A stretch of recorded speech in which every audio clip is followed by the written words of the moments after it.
بہت ہی پیارے مسلمان بھائیوں، بہنوں، بیٹیوں اور بیٹوں، السلام علیکم ورحمۃ اللہ وبرکاتہ۔ میں غلام مصطفیٰ اپنے یوٹیوب فیس بک چینل سے آپ سے مخاطب ہوں۔ درس قرآن کے سلسلہ میں آج کا ہمارا سبق سورۃ البقرہ کی آیت نمبر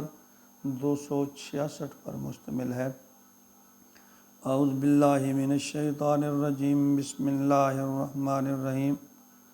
اَیَوَدُّ أَحَدُکُمْ أَن تَکُونَ لَهُ جَنَّةٌ مِّن نَخِیلٍ وَأَعْنَابٍ تَجْرِی مِن تَحْتِہَا الْأَنْہَارُ لَهُ فِیہَا مِن کُلِّ الثَّمَرَاتِ وَأَصَابَهُ الْکِبَرُ وَلَهُ ذُرِّیَّةٌ ضُعَفَاءُ فَأَصَابَهَا إِعْصَارٌ فِیہِ نَارٌ فَاحْتَرَقَتْ کَذَلِکَ یُبَیِّنُ اللہ لَکُمُ الْآیَاتِ لَعَلَّکُمْ تَتَفَکَّرُونَ۔ سبحان اللہ۔ اللہ رب العزت نے جہاں پچھلی آیت مبارکہ میں خلوص نیت کے ساتھ خرچ کرنے کی، اللہ کے نام پر دینے کی جو انعامات یا جو بھلائی یا جو اچھائی وہ بیان فرمائی، اور ساتھ لگتے ہی اس آیت میں اللہ رب العزت نے خبردار کیا ہے کہ فرمایا اَیَوَدُّ أَحَدُکُمْ، کیا تم میں سے کوئی ایک آدمی پسند کرے گا ان تکون لہو جنت من نخیل، کہ اس کا باغ ہو من نخیل، کھجوروں کا، وعناب اور انگوروں کا، تجری من تحت الانہار، اور جس کے دامن میں اللہ فرماتے ہیں کہ تمہارا ایک باغ ہو کھجوروں کا، انگوروں کا، اور اس کے دامن میں ندیاں بھی بہتی ہوں۔ اہل عرب میں خاص طور پہ اس طرح کے باغ کو، کیونکہ وہ چٹیل میدان ہے، پہاڑی ریگزار ہیں، تو وہاں اس طرح کے باغ کو بڑا آئیڈیل قسم کا یہ نقشہ اللہ تعالیٰ نے کھینچا ہے، اس کو مانا جاتا تھا کہ اس طرح کے باغ کو جن میں کھجوریں ہوں اور انگور کی بیلیں ہوں، تو اس طرح اور پھر اس کے ساتھ ساتھ اللہ فرماتے ہیں نہر یعنی پانی کا بھی انتظام ہو، تو لہو فیہا من کل الثمرات، اس کے لیے اس باغ میں ہر طرح کے پھل ہوں۔ اللہ فرماتے ہیں ہر طرح سے باغ جو ہے وہ پھلوں سے مزین ہو، فَأَصَابَهُ الْکِبَرُ، اور وہ بڑھاپے پہ ہو، وَلَهُ ذُرِّیَّةٌ ضُعَفَاء، اور اس کی اولاد ابھی ناتواں ہو، اور وہ شخص بوڑھا ہونے کے قریب ہو اور اس کی اولاد ایسی ہے کہ وہ کام نہیں کر سکتی، ابھی ناتواں ہے۔ دیکھیں کیسے اللہ تعالیٰ ایک نقشہ کھینچ کر انسان، کمال کے اللہ تعالیٰ کی حکمت ہے کہ کس طرح اپنی باتوں کو وضاحت کے ساتھ ہم سب سے ہمارے اندر جو کمی ہے کہ ہم قرآن کو پڑھتے ہیں سمجھتے نہیں، اور بعض نام نہاد علماء جو صرف یہ کہتے ہیں نہیں جب تک اس وقت تک قرآن کا ترجمہ نہیں پڑھنا، اس کی تشریح نہیں پڑھنی جب تک تمہارے پاس علم نہ ہو۔ او بھائی، اللہ نے قرآن ٹھیک ہے پڑھیں، ضرور پڑھیں برکت کے، لیکن قرآن کو سمجھنے کے لیے اللہ نے بھیجا ہے۔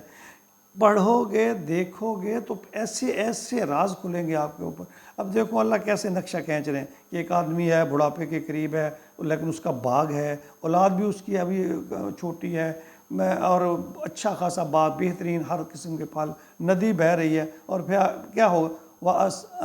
بڑھاپے کو بھی ہے اور اولاد آگے کام کرنے والے بھی۔ فَأَصَابَ إِعْصَارٌ فِيهِ نَارٌ فَاحْتَرَقَتْ، این اس وقت اس باغ پر ایک آگ کا بگولا ہے اور اس سارے باغ کو جلا کے رکھ دے۔ اب دیکھو کیسی مثال اللہ کہ چیز ہے، سب کچھ ہے، حالات اچھے ہیں، لیکن اچانک ایک آگ کا بگولا آئے اور آپ کا جو باغ ہے اس کو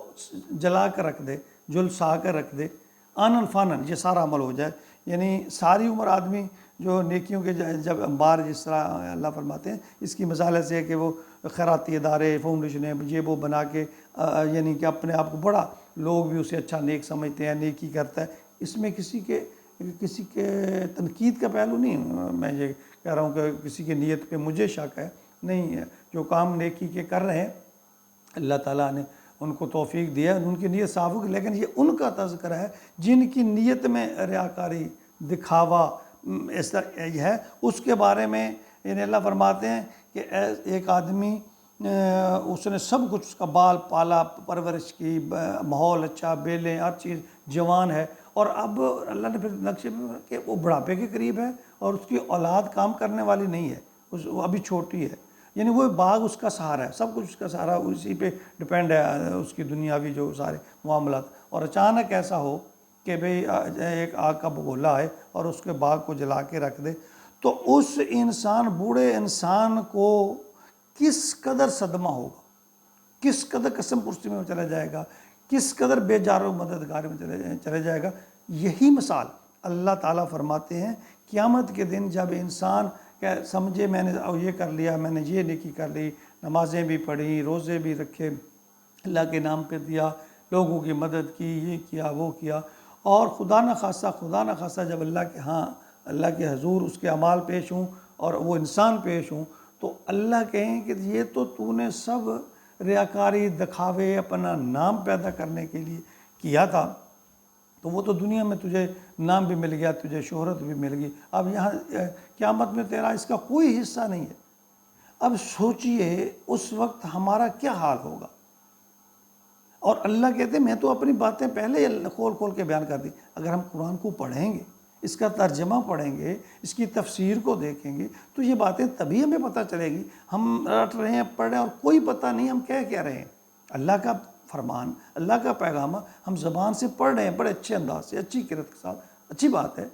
پڑھ رہے ہیں، کر رہے ہیں، لیکن ہمیں پتہ ہی نہیں اللہ فرما کیا رہے ہیں، اس میں ہے کیا۔ تو کم از کم میری آپ سب مسلمان بھائیوں سے گزارش ہے کہ آپ جس کو پسند کریں اب پڑھیں، شروع کریں، انشاءاللہ جب ہم نیکی کی طرف اپنے آپ کو لے کر آئیں گے، اللہ تعالیٰ خود راہیں کھول دے۔ دیکھیے اگر ہم یہ نیت کر لیں کہ یا اللہ میں اپنی تئیں کوشش کرنے لگا ہوں کہ میں صراط مستقیم کو ڈھونڈوں، اس کی طرف جاؤں، اے اللہ میری رہنمائی فرمانا ہے، جو سیدھی صحیح سچی بات ہے مجھے میری اس کی طرف رہنمائی فرما، اس پہ عمل کی توفیق عطا فرما۔ اے اللہ تو ہی جانتا ہے، میں تو نہ تو نبی پاک یہاں موجود ہیں، نہ اللہ تیری ذات میرے سامنے موجود ہے، میں پڑھ رہا ہوں، قرآن کو دیکھ رہا ہوں، تفسیریں دیکھ رہا ہوں، اور میرا ایک ہی مطلوب ہے کہ میں صراط مستقیم کی طرف چلا جاؤں، میں اپنی اصلاح کی طرف چلا جاؤں۔ اے اللہ اب تیرے اوپر ہے، تو مجھے جدھر لے جائے۔ میری نیت یہ ہے، جب ہم اس صاف نیت کے ساتھ اس کو قرآن کو پڑھیں گے تو آہستہ آہستہ ہمیں اس کی اچھی سمجھ آنا بھی شروع ہو جائے گی اور رہنمائی ملنا شروع ہو جائے گی۔ ہم قرآن کو چھوڑ بیٹھے ہیں اور اس کا نتیجہ یہ ہے کہ تفرقہ بازی، چھوٹی چھوٹی باتوں پر اتنی بڑی ہٹ درمی، اتنی بڑی تفرقہ بازی،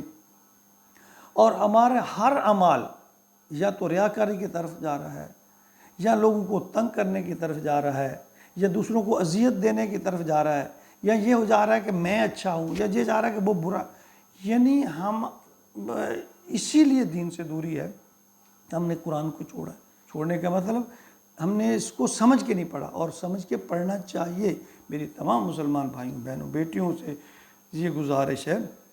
کہ آپ قرآن کو ترجمہ پڑھیں، تفسیر پڑھیں، ایک پڑھیں، دو پڑھیں، آہستہ آہستہ اللہ رب العزت کی رحمتیں، برکتیں جو ہیں وہ آنی شروع ہو جائیں گی، اور ہم اصلاح کی طرف چل پڑیں گے۔ اور ہمارے پاس پھر چلو یہ تو عذر نہیں ہوگا، یا اللہ میں نے کوشش کی تھی، میں نے تیرے سے دعا بھی کی تھی کہ مجھے صراط مستقیم کی طرف میری رہنمائی فرما۔ اللہ جو مجھے پتا تھا وہ میں نے کیا، جو مجھے نہیں پتا تھا میں نہیں کر سکا، تو معاف کر دے۔ میں نے دیکھ تیرے لیے تیرے نیت ہم کہہ سکیں رب سے، اللہ تو جانتا ہے کہ میری نیت صاف تھی، میں نے خلوص نیت سے کوشش کی تھی، اللہ جانتے ہیں۔ تو جب یہ بات ہم اللہ کے سامنے رکھیں گے تو ہمارے لیے ایک عذر بن جائے گا۔